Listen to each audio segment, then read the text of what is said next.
ہو بھلا جب نہ خدا ہی چھپا تم پہ کروڑوں درود. لیکن حضرت سیدنا معاذ ابن جبل، دیکھیے ہم اپنے عقیدے ذمہ داری ہم پر نہیں.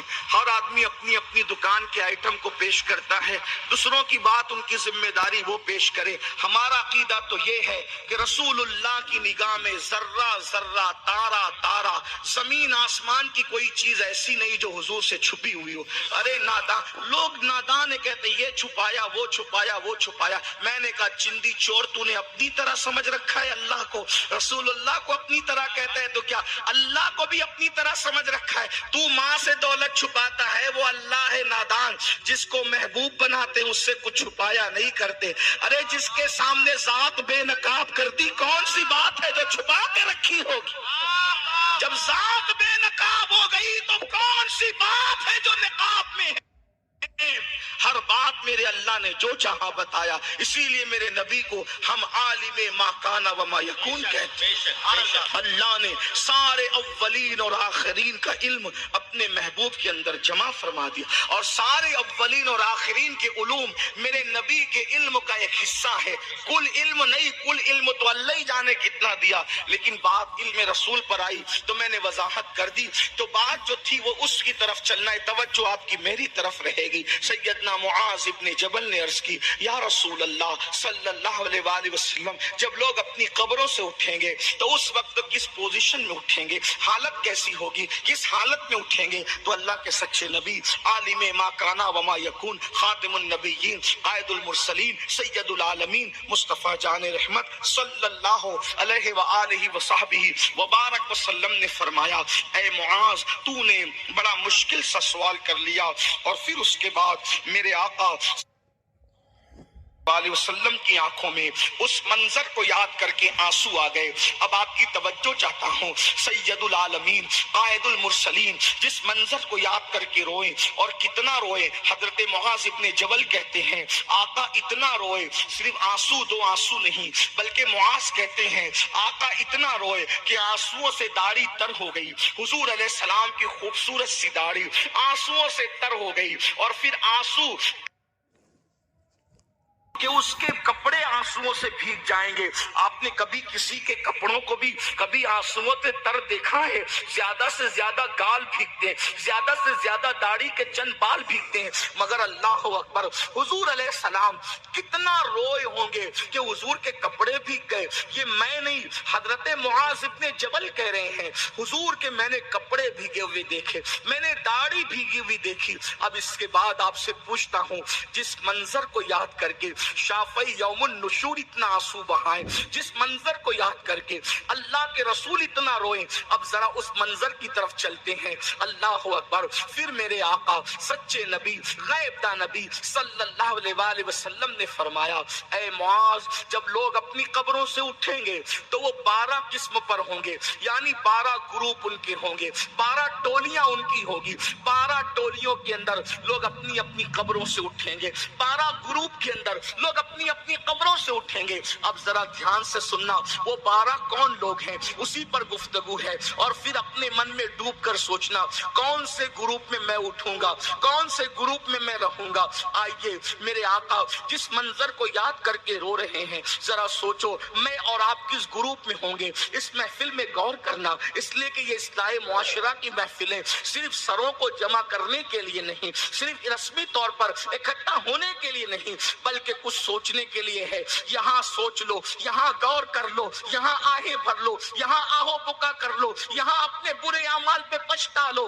وہاں کسی کو موقع نہیں ملے گا، وہاں کسی کو چانس نہیں ملے گا، نہ گڑ گڑانے کا، نہ رجوع کرنے کا، نہ توبہ کرنے کا. اللہ کے سچے نبی، غیب داں نبی صلی اللہ علیہ وآلہ وسلم فرماتے ہیں 12 قسم کے لوگ 12 انداز سے، 12 ٹکڑیوں میں، 12 قبیلوں میں، 12 گروپ میں الگ الگ اپنی قبروں سے اٹھیں گے. پھر میرے آقا فرماتے ہیں سب سے پہلے نمبر پر جو گروپ میری امت کا، آقا فرماتے ہیں میری امت کا جو گروپ سب سے پہلے نمبر پر اپنی قبر سے نکلے گا، ان کے ہاتھ بھی کٹے ہوں گے، ان کے پیر بھی کٹے ہوں گے. اللہ اکبر. دنیا میں وہ ہاتھ والے بھی تھے، دنیا میں وہ پیر والے بھی تھے، لیکن جب وہ اپنی قبروں سے نکلیں گے تو ان کے ہاتھ بھی کٹے ہوں گے، ان کے پیر بھی بھی کٹے ہوں گے اور ان کو منہ کے بل گھسیٹتے ہوئے جہنم میں لے جایا جا رہا ہوگا۔ اللہ اکبر، اللہ کا منادی ندا دے گا، ان کو گھسیٹ کر منہ کے بل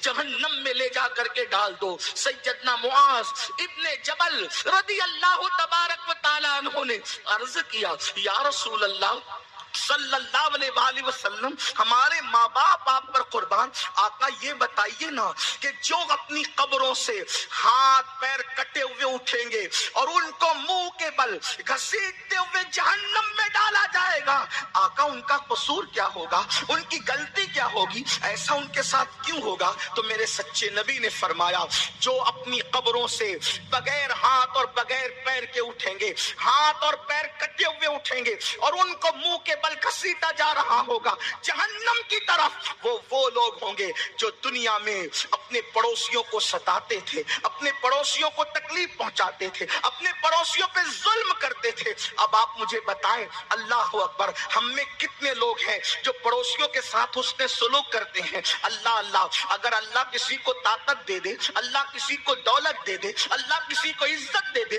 وہ اپنے پڑوسیوں کے ساتھ سلوک کیا کرتا ہے، پڑوسیوں کے ساتھ کس انداز سے پیش آتا ہے؟ مسلمانوں، آج پڑوسیوں پہ ظلم کرنا کوئی گناہ ہی نہیں سمجھ رہا ہے، پڑوسیوں کو ستایا جا رہا ہے، پڑوسیوں کو تکلیف پہنچائی جا رہی ہے۔ سن لو، اپنے دولت کے نشے میں اور طاقت کے نشے میں غریب پڑوسیوں پہ ظلم کرنے والوں، قبروں سے قیامت کے دن ہاتھ اور پیر کٹے ہوئے اٹھنے کے لیے تیار ہو جاؤ، اور اگر جہنم کے اندر بغیر ہاتھ اور پیر کے نہیں جانا چاہتے ہو تو یہاں آج توبہ کر کے عہد کرو کہ ہم پڑوسیوں پہ ظلم نہیں کریں گے۔ اپنے مذہب کے اندر صرف نماز، روزے، حج اور زکوٰۃ کی تعلیم نہیں ہے، بلکہ ہمارا مذہب مکمل دین، مکمل نظام حیات ہے۔ آئیے میں آپ کو بتاؤں، اللہ اکبر، پڑوسیوں کے ساتھ اس نے سلوک کیسے کیا گیا ہے۔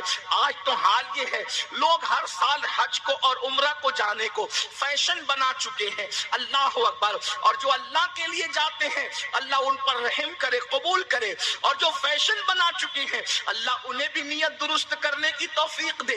لیکن کیسے حج کو جا رہے ہیں؟ بہن کا مال دبا کے رکھ لیا، اس کا حصہ نہیں دیا، اور پھر حج عمرہ ہر سال ہو رہا ہے۔ بھائیوں کا حصہ غصب کر لیا اور ہر سال حج عمرہ ہو رہا ہے۔ پڑوسیوں کی زمینیں ہڑپ کر لی، ہر سال حج عمرہ ہو رہا ہے۔ عبادتیں ہو رہی ہے، نمازیں ہو رہی ہے، تلاوتیں ہو رہی ہے۔ سن لو، اچھی طرح سن لو، اللہ کے رسول نے فرمایا، نیکیاں کتنی بھی ہوگی لیکن پڑوسی کو ستایا، ہاتھ پیر کاٹ کے تجھے قبر سے اٹھایا جائے گا اور منہ کے بل گھسیٹتے ہوئے جہنم میں لے جایا جائے گا۔ ہمارے بزرگوں نے کیا سلوک کیا پڑوسیوں کے ساتھ، اس کی ایک جھلک دیکھ لو۔ عنوان لمبا ہے اس لیے میں ہر بات پہ تبصرہ نہیں کروں گا، لیکن توجہ کرنا، ایک بہت بڑا نام ہے ولیوں کی دنیا میں، ولیوں کی کائنات میں، حضرت سیدنا عبداللہ ابن مبارک رضی اللہ تعالیٰ عنہ کا۔ یہ عبداللہ ابن مبارک کون ہے جانتے ہیں؟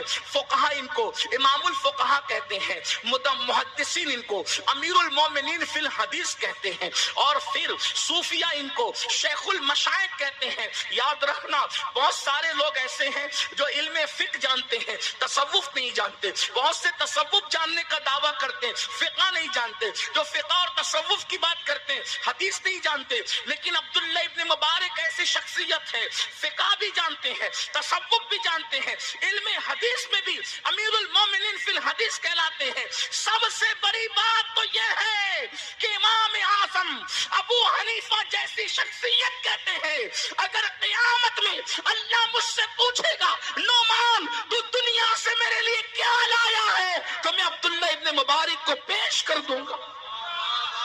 امام اعظم جس کو اپنی نجات کا ذریعہ سمجھے وہ عبداللہ ابن مبارک ہے۔ وہ عبداللہ ابن مبارک حج کی تیاری کر رہے ہیں، جن کا حج میرے اور آپ کی طرح حج کی طرح نہیں، وہ لوگ جو لبیک کے راز جانتے ہیں، وہ لوگ اللہ اکبر جو احرام کی حکمتیں جانتے ہیں، جو مزدلفہ، منی اور عرفات کے اندر خدا کا جلوہ دیکھنے کے لیے جاتے ہیں۔ اللہ اللہ، وہ ایسی ہستیاں، ہم تو صرف میدان دیکھ کر آتے ہیں، وہ میدان والوں کی جلوے کی رعنائیوں سے لطف اندوز ہوتے ہیں۔ ہم تو کعبہ دیکھتے ہیں، وہ حقیقت کعبہ میں گم ہوتے ہیں۔ اللہ اکبر. ایسی ہستیاں عبداللہ ابن مبارک حج کے لیے جا رہے ہیں اور حج کو جانے کی تیاریاں چل رہی ہیں. ایسے میں کسی ذریعے سے عبداللہ ابن مبارک کے کان پر بات آتی ہے. پڑوس میں 3 دن کا فاقہ ہے, پڑوسی 3 دن کے فاقے سے ہے. مسلمانوں آؤ خود غرض نہ بنو. آج کل تو سوسائٹیاں, کالونیاں اور بستیوں کے اندر لوگ دروازے ایسے بند کر کے رہتے ہیں, نہ ہمارے گھر کی آواز کسی کے گھر میں جانا چاہیے, نہ کسی کے گھر کی آواز ہمارے گھر میں آنا چاہیے. یہ آج کی ترقی یافتہ دور کی خود غرضی تو ہو سکتی ہے, لیکن یہ اسلام کی تعلیم نہیں ہے. اسلام کی تعلیم یہ ہے کہ تو صرف اپنے لیے نہیں پیدا ہوا, درد دل کے واسطے پیدا کیا انسان کو, ورنہ عبادت کے لیے کچھ کم نہ تھے کرو بیاں. عبادت کے لیے فرشتوں کی کمی نہ تھی.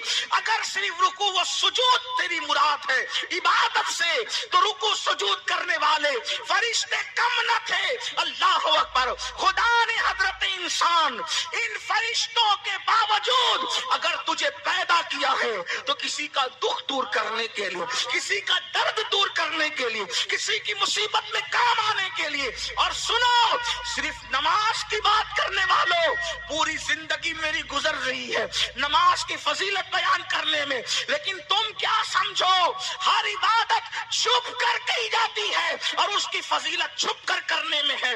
آخر نماز مسجد میں 27 درجہ جماعت کے ساتھ افضل کیوں رکھی گئی؟ فلسفہ جماعت کیا ہے؟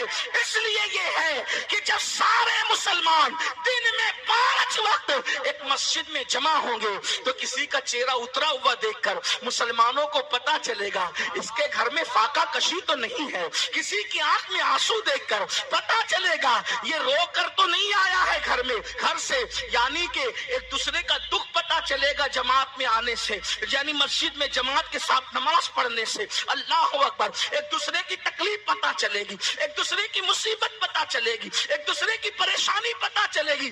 حیرت ہے, جماعت تو رہی, جماعت کا مقصد فوت ہو گیا. نماز با جماعت تو رہی, لیکن نماز با جماعت کا مقصد بھلا دیا گیا. اور آپ دیکھیں تو صحیح, محلے میں 5 وقت پڑھو اور جمعہ کی نماز بڑی مسجد جو سارے شہر کی بڑی جامع مسجد ہو وہاں جا کے پڑھو. کیوں؟ کیونکہ پورا شہر وہاں جمع ہو. آج کل تو ہر مسجد جامع مسجد ہو گئی بستیاں بڑھنے کی وجہ سے, لیکن جب بستیاں کم تھی تو ہر مسجد میں جمعہ نہیں ہوتا تھا.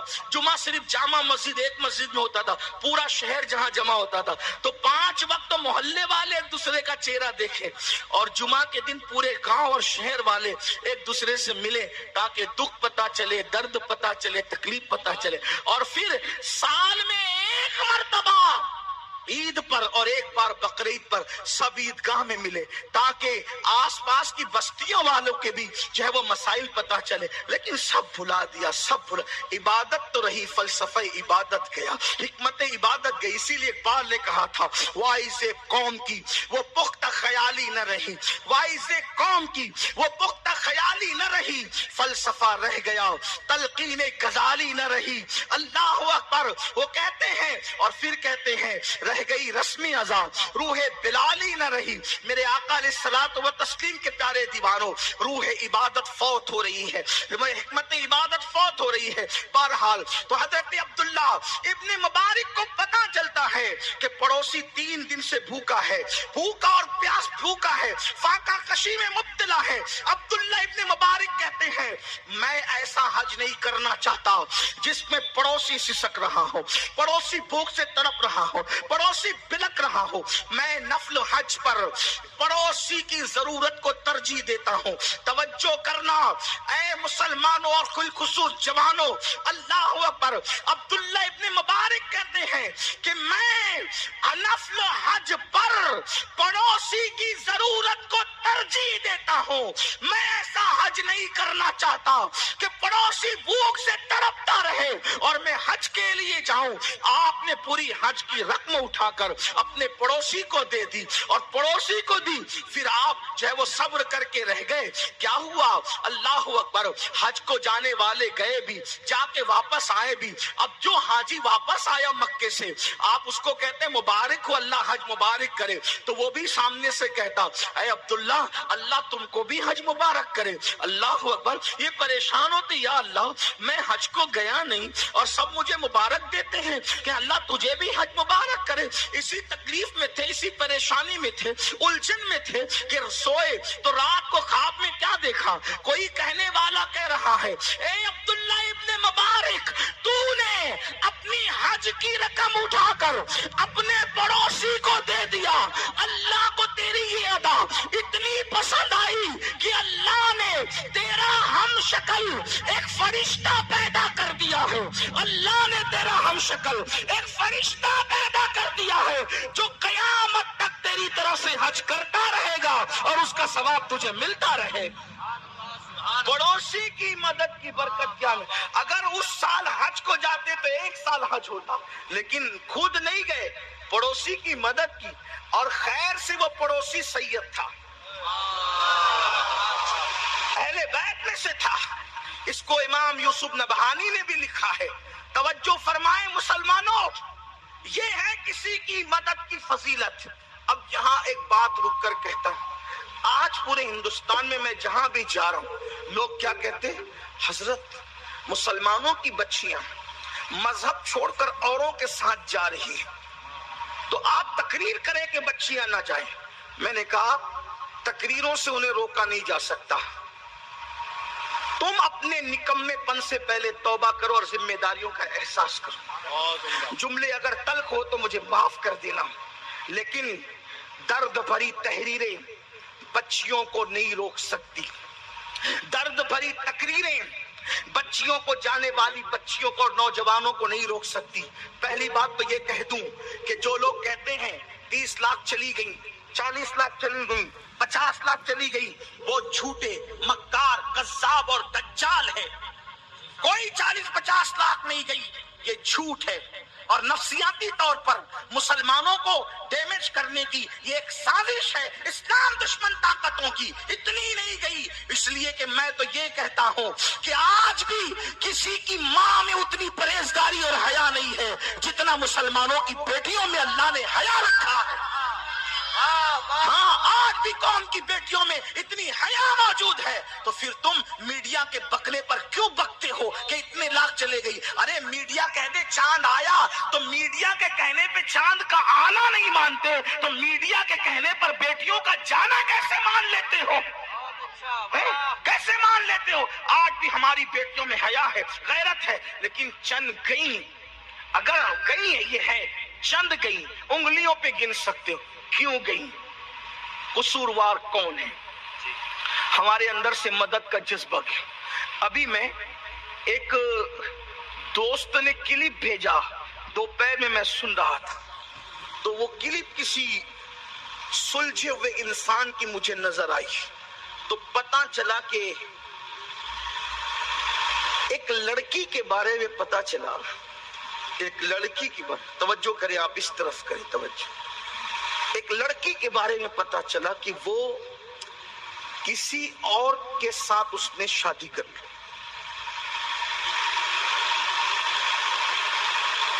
تو کچھ سنجیدہ علماء نے مشورہ کیا کہ ایک بار چل کے تحقیق تو کریں کہ یہ بات صحیح ہے یا غلط ہے.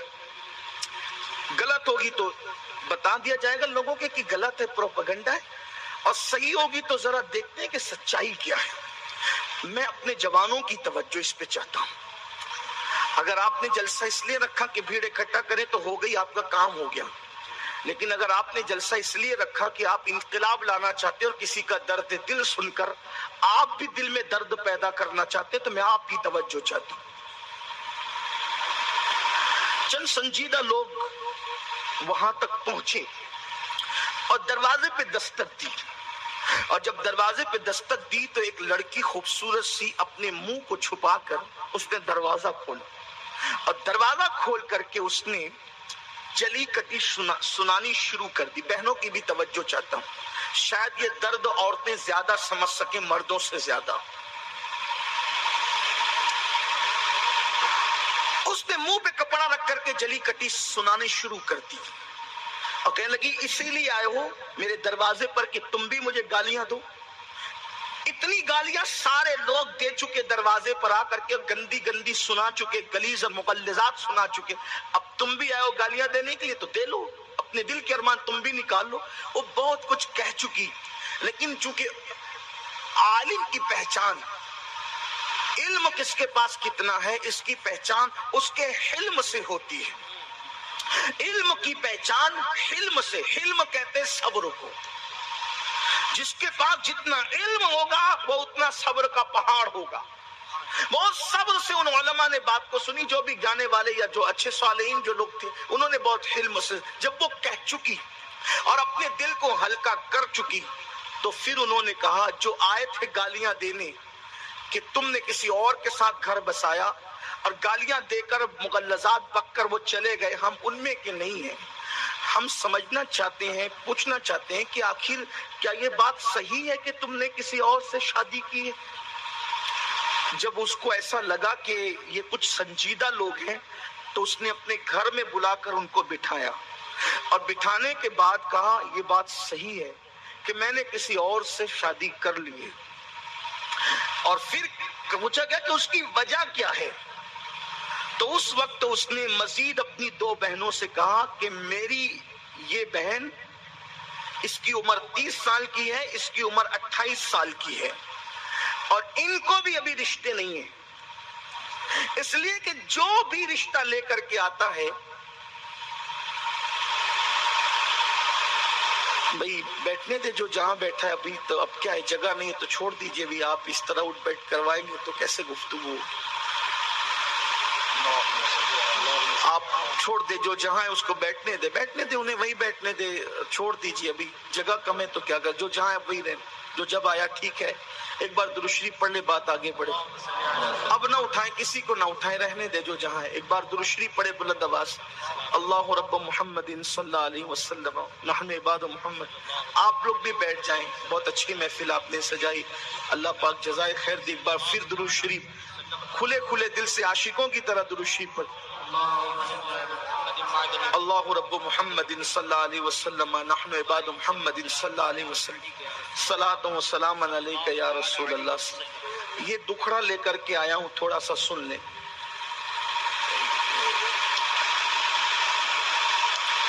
کسی نے کہا تھا نا کہ اگر آپ نے بلبلوں کی چہک ہنس ہنس کر کے سن لی ہے تو کسی کے دل کا دکھڑا بھی تھوڑا سنجیدگی سے سن. اللہ کرے کسی کے دل میں بات اترے. تو اس نے کہا کہ یہ میری بہن، اس کی عمر 30 سال کی، اس کی 28 سال کی، اور ابھی ان کو رشتے نہیں ہیں، اور رشتے نہیں ہیں، اور میں نے جو یہ فیصلہ کیا تو مجھے کسی نے ابھارا نہیں اس پر. پتہ نہیں یہ بات بیان کرنے والے نے کہاں تک انصاف کیا، لیکن بات کتنی قابل غور ہے کہ وہ خاتون کہہ رہی ہے کہ مجھے کسی نے اکسایا نہیں.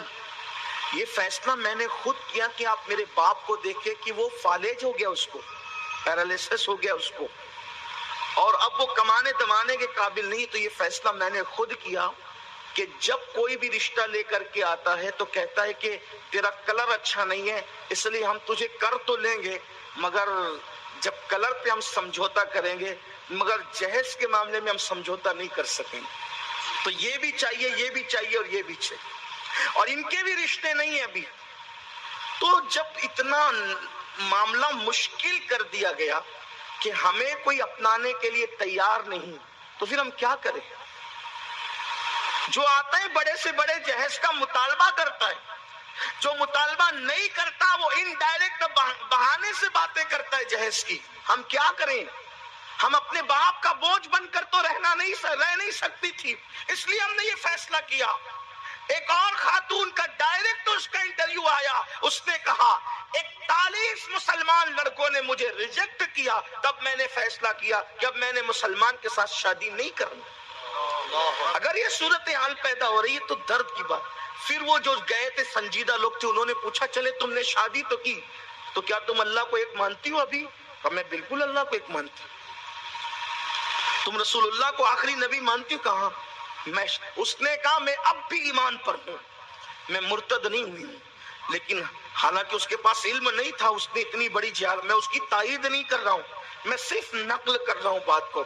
اب آپ سے پوچھتا ہوں کہ جو رسول اللہ صلی اللہ علیہ وآلہ وسلم ایک کافر کی بیٹی کو، توجہ کرنا، ایک کافر کی بیٹی کو بغیر دوپٹے کے دیکھ کے رو پڑتے ہیں اور تڑپ جاتے ہیں، اور اپنی چادر اس لڑکی کے سر پہ ڈال کر کہتے ہیں، بتاتے ہیں کہ بیٹی کسی کی بھی ہو، بیٹی بیٹی ہوتی ہے۔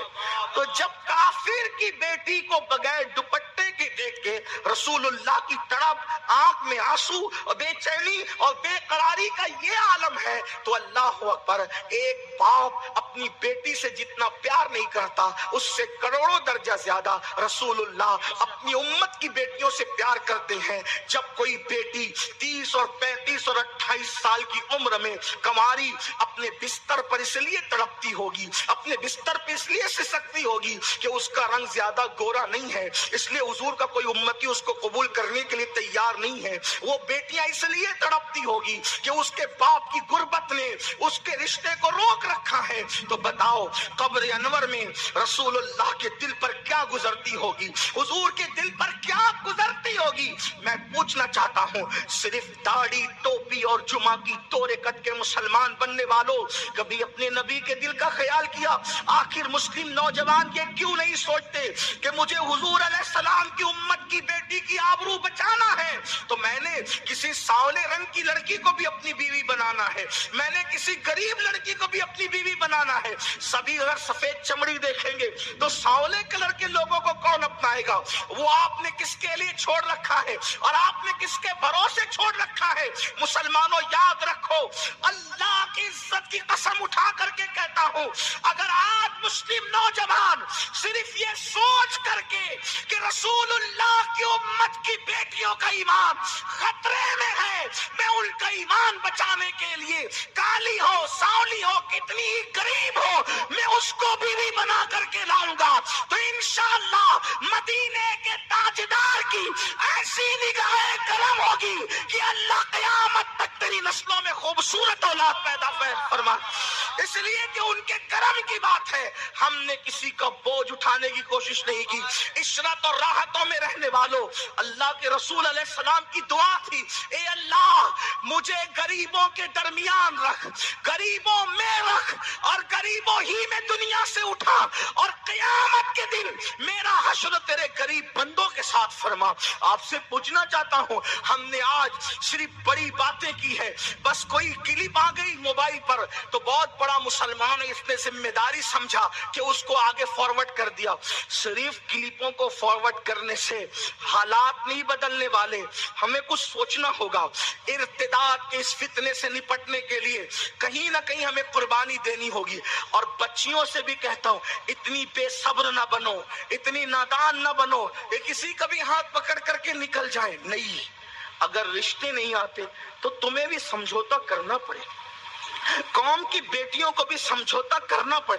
اگر بچیاں ڈاکٹر بن جا رہی ہیں تو وہ کہتی کہ مجھے بھی تو ڈاکٹر ہی چاہیے، وہ ٹیچر بن رہی تو مجھے بھی ٹیچر ہی چاہیے، میں نے جتنا پڑھا اتنا ہی پڑھا لکھا چاہیے۔ ایسا نہیں ہوتا، ہمیشہ ایسا نہیں ہوتا کہ جوڑے کو جوڑا ملے، کہیں نہ کہیں انسان کو سمجھوتا کرنا پڑتا ہے، کہیں نہ کہیں انسان کو کمپرمائز کرنا پڑتا ہے۔ اگر آپ نے وہ ذہن نہ رکھا تو پھر تو آگ لگنی ہی لگنی ہے۔ آپ سے پوچھتا ہوں، مجھے بتاؤ رسول اللہ کا ہم پلہ کون ہو سکتا؟ حضور کے نسب کا ہم پلہ کون ہو سکتا؟ آپ مجھے بتائیں تو صحیح، آپ بتائیں۔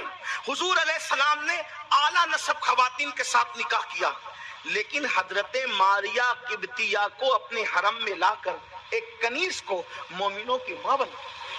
حضرت ماریہ ایک کنیز ہے، ایک کنیز کو اپنے گھر میں لایا۔ توجہ فرمائیں، رسول اللہ کے حرم میں جب ایک کنیز آ سکتی ہے تو پھر ہمارا گھر کیا رسول اللہ کے گھر سے زیادہ محترم ہے؟ یہ حضرت ماریہ بھی کنیز ہے، حضرت ریحانہ بھی کنیز ہے۔ ماریہ اور ریحانہ یہ دونوں کنیز ہے حضور کی، اور حضور نے ان کو شرف بخشا ہے۔ کنیز تو صرف کہنے کے لیے، سمجھنے سمجھانے کے لیے ہے، لیکن حضور نے جس کو شرف بخش دیا ہم تو اس کو ام المومنین مانتے ہیں۔ پھر اس کے بعد آپ ایک بات دیکھیں، اللہ کے رسول علیہ السلام جو پہلا نکاح فرما رہے، پہلا نکاح اللہ کے رسول جو فرما رہے وہ 2 مرتبہ بیوہ ہونے والی سیدہ خدیجۃ الکبریٰ سے فرما رہے، 1 مرتبہ نہیں 2 بار بیوہ ہوئی۔ میں خواتین سے کہتا ہوں جہیز کی بھیک مانگنا چھوڑ دو، ہو سکتا ہے شاید یہاں نہ ہو، لیکن یہ لعنتیں بڑھتی جا رہی ہیں، یہ لعنتیں بڑھتی جا رہی ہے۔ اگر جہیز نہیں آیا تو ساس تانا دے گی، نندے تانا دے گی، کیسے؟ وہ فلانی کا نکاح ہوا بازو میں تو وہ تو اتنا جہیز لائی، وہ تو اتنے کپڑے لائی۔ اگر بھیک ہی مانگنا ہے تو پھر سیدھے سیدھے لوگ بھیک مانگنے لگے۔ شادی کے نام پہ بھکاری کیوں بن رہے ہو؟ اور آپ سے میں پوچھنا چاہتا ہوں ذرا خیال تو کرو مسلمان ہونے کا، خیال تو کرو اسلام کا، خیال تو کرو اپنے مذہب کا، خیال تو کرو اپنے مسلک کا۔ آئیے خواتین کے لیے ایک روایت پڑھتا ہوں پھر آگے بڑھتے ہیں، عنوان سے بہت دور نکل گئے لیکن کیا کریں، اس لیے کہ دل کا درد ہے وہ نکلنا ہی چاہتا ہے۔ اللہ اللہ، آئیے ایک بات آپ کو بتاؤں خواتین کے لیے، خواتین بھی چاہتی ہے بڑا خوبصورت ہو ہیرو کی طرح۔ یہ کیا ہیرو کی طرح لگا رکھا ہے میری قوم کی بچیوں؟ سفید چمڑی بھول جاؤ۔ میں آپ سے کہتا ہوں اگر آج آپ درس لینے کے لیے آئے ہو بہو لاؤ تو بھی سفید چمڑی مل جائے، تقدیر میں لکھی ہے تو پھر سبحان اللہ۔ پھر ایک بات مجھے یہاں یاد آئی، اگر شوہر زیادہ خوبصورت نہیں اور بیوی زیادہ خوبصورت ہے، یعنی جوڑا برابر برابر نہیں ہے، تو وہ جوڑا جنتی ہے۔ توجہ کریں، اہل علم کی دعائیں چاہتے ہوئے، اگر جوڑا برابر برابر نہیں ہے، دونوں میں سے کوئی ایک ہلکا پھلکا ہے اور ایک اچھا ہے، یعنی یہ سمجھ لے کوئی انسان بدصورت نہیں ہوتا، لیکن سمجھانے کے لیے، یعنی ایک خوبصورت ہے اور ایک کم خوبصورت ہے، بدصورت تو کہوں گا ہی نہیں کیونکہ حضور کا امتی بدصورت کیسے؟ جس کی پیشانی پر تقدیر میں محمد لکھا ہو بدصورت کیسے؟ ہاں، ایک خوبصورت ایک کم خوبصورت ہے، دونوں جنتی ہیں۔ اس کے یعنی بیوی خوبصورت شوہر کم خوبصورت، دونوں جنتی۔ شوہر خوبصورت بیوی کم خوبصورت، دونوں جنتی۔ ٹھیک، وہ کیسے بتاتا ہوں۔ ایک نحوی تھے، نحوی مطلب علم نحو کے ماہر۔ یہ عربی جب پڑھتے پڑھاتے، نحو اور صرف جب بنیادی علوم ہے، اس کے بغیر نحو اور صرف کے بغیر عربی اچھی نہیں بول سکتے، آپ پڑھ نہیں سکتے، ٹھیک ہے؟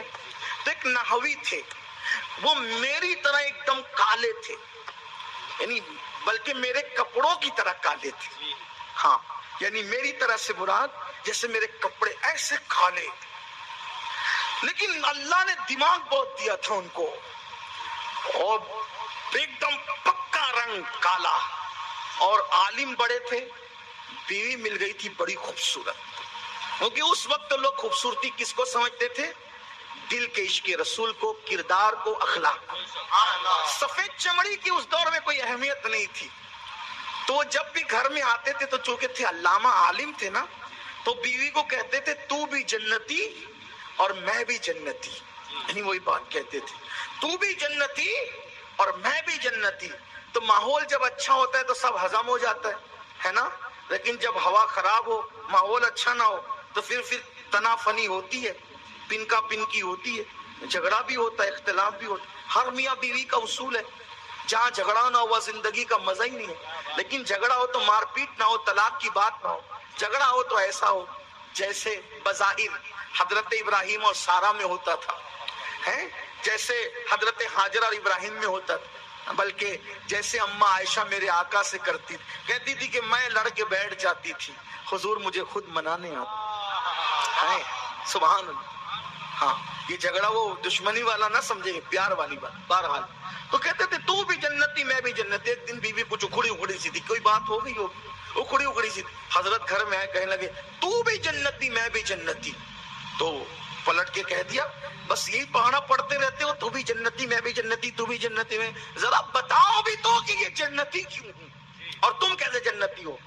تو کہتے ہیں کہ اللہ کے رسول نے فرمایا جو صبر کرے وہ جنتی اور جو شکر کرے وہ جنتی۔ تو میں کالے کلوٹے رنگ کا اور تم خوبصورت، جب تم مجھے دیکھتی ہوگی تو تم صبر کرتی ہوگی تو تم صبر سے جنت میں جاؤ گی، اور مجھ جیسے کالے کلوٹے کو تجھ جیسی خوبصورت مل گئی تو میں تجھے جب جب دیکھتا ہوں اللہ کا شکر ادا کرتا ہوں، اس لیے تو صبر کر کے جنتی ہے، میں شکر کر کے جنت۔ اور جنت سے بڑی چیز کیا ہے؟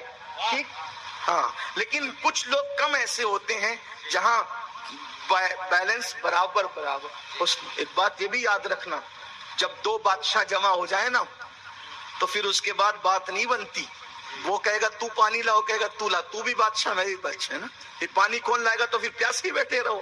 تو کوئی سمجھوتا سیکھو، سمجھوتا. آئیے ایک بات مجھے اور یاد، خوبصورت بات.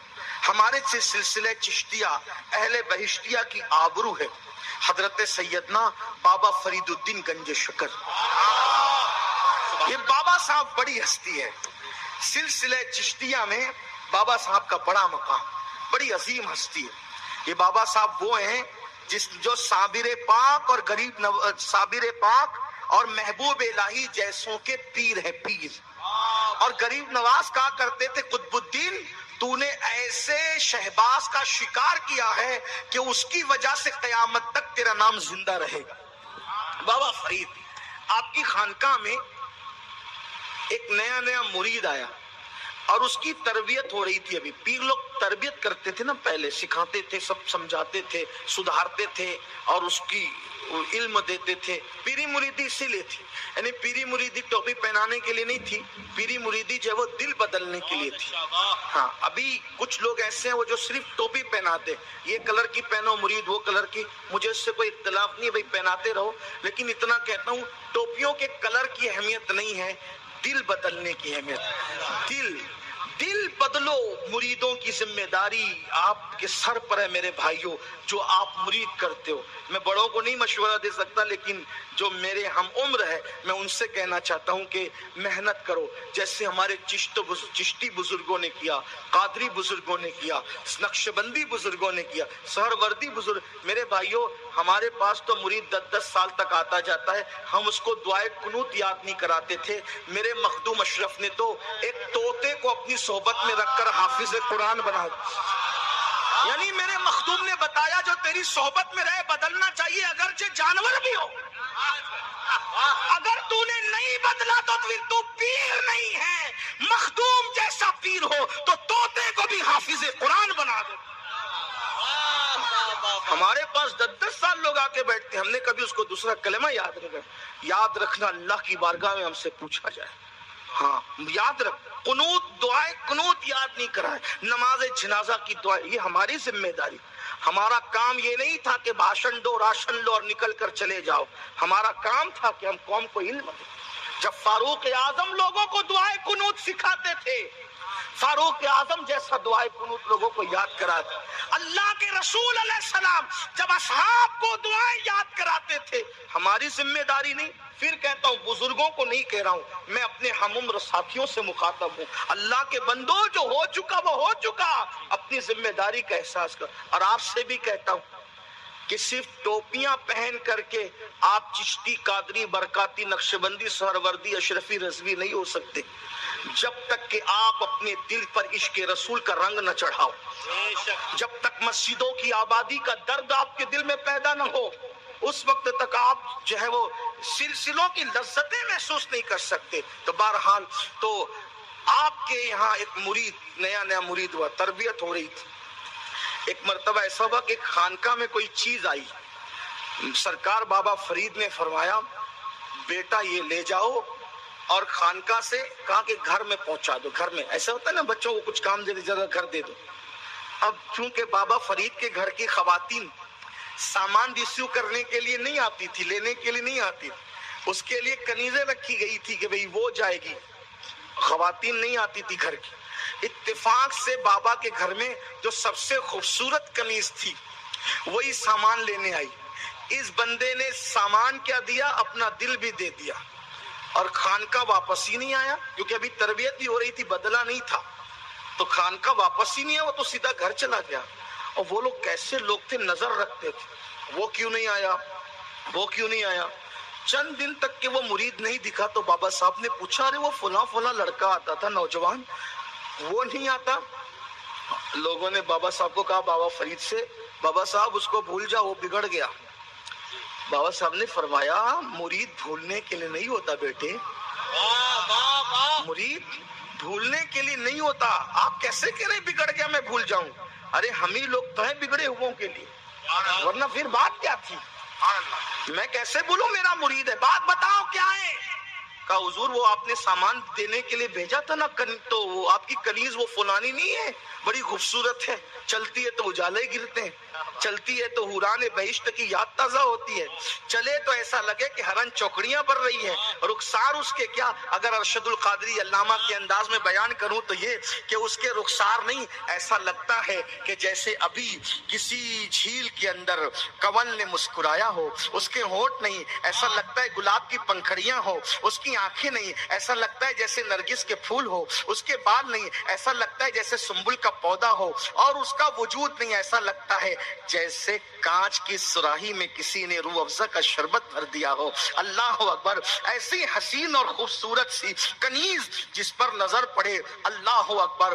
تو کیا ایک عام انسان تو کیا اگر تسبیح اور مصلی میں ڈوبا ہوا آدمی ہو تو وہ بھی اپنا سب کچھ چھوڑنے کے لیے تیار ہو جائے۔ اللہ اللہ! کہتے ہیں عورت آگ کی طرح ہوتی ہے، مرد موم کی طرح ہوتا ہے، موم آگ کے قریب جائے نہ بھی پگھلے تو کم سے کم نرم ضرور پڑ جاتا ہے۔ تو لوگوں نے کہا بہرحال بابا صاحب وہ اس کنیز پر دل دے بیٹھا اور آپ کی خانقاہ میں نہیں آتا ہوا، بلاؤ اس کو، بلاؤ اس کو، خانقاہ تو برے لوگوں کے لیے ہی ہے، بلاؤ اس کو، بلاؤ۔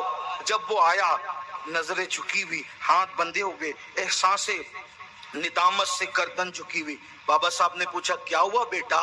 کیونکہ ہمیشہ صوفیہ کا طریقہ کیا رہا ہے؟ گنہگار سے نفرت نہیں کرتے صوفیہ، گناہ سے نفرت کرتے، گنہگار سے نفرت نہیں کرتے۔ کہا کیا ہوا بیٹا؟ بابا صاحب معاف کرنا، اچھا نہیں لگتا لیکن آیا ہوں عدالت میں تو کہہ دوں آپ کی کنیز پہ دل آ گیا، پیار کرنے لگا اس سے۔ فرمایا شادی کر لو، شادی کر لو، دل آیا تو شادی کر لو۔ اس طریقے سے دل کے اندر کوئی ناجائز محبت چھپا کے رکھنے سے اچھا ہے کہ جائز طور پہ شادی کر لو۔ حضرت اس سے میری شادی، کنیز میری ہے، وعدہ کرتا ہوں کہ جا تیرے نکاح میں دے دوں گا، لیکن آج نہیں دوں گا، ایک ہفتے بعد دوں گا، لیکن پہلے دیکھ لے، شادی کرنے سے پہلے دیکھنا سنت ہے، دیکھ لے۔ بلایا کنیز، یہی لڑکی ہے؟ جی بابا صاحب بالکل یہی ہے، اسی پہ دل آئے، ایک جھلک دیکھا دل آئے، جا ایک ہفتے بعد آنا، شادی کی تیاری کر کے آنا۔ ادھر وہ گیا، بابا صاحب نے فرمایا